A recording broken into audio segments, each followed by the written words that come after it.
ప్రకాశం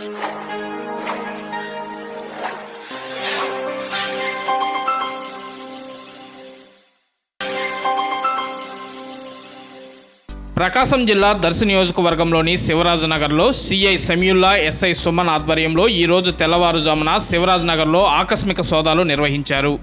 ఎన్నికల నేపథ్యంలో రాష్ట్రంలో హింసాత్మక సంఘటనల దృష్ట్యా రాష్ట్ర వ్యాప్తంగా పోలీసు వ్యవస్థ అప్రమత్తమైంది. ఈ క్రమంలో దర్శి నగర పంచాయతీలోని శివరాజనగర్లో కార్బన్ సెర్చ్ నిర్వహించారు. కొత్త వ్యక్తులు ఎవరైనా వచ్చారా, మారణాయుధాలు ఏమైనా ఉన్నాయా అనే నేపథ్యంలో సోదాలు కొనసాగుతున్నాయి. ఈ సోదాల్లో ప్రస్తుతానికి సరైన పత్రాలు లేని 26 బైకులను స్వాధీనం చేసుకున్నట్లు దర్శి సిఐ సమీయుల్లా ఎస్ఐ సుమన్ తెలిపారు. ఈ సోదాలు ఇంకా కొనసాగుతాయని, శాంతి భద్రతల పట్ల ప్రత్యేక దృష్టి సారించినట్లు వారు తెలిపారు.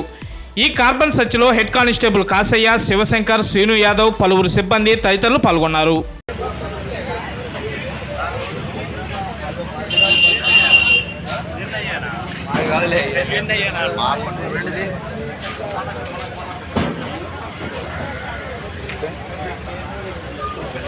ఊర్లో బయట వాళ్ళు కాదు, ఊర్లో వాళ్ళది. నేను చేసుకుంటా ప్రసాద్, ఊర్లో వాళ్ళది నేను చేసుకుంటా కదా, ఏదో ఒకటి నేను ముందుకు వెళ్ళిపోతున్నాను.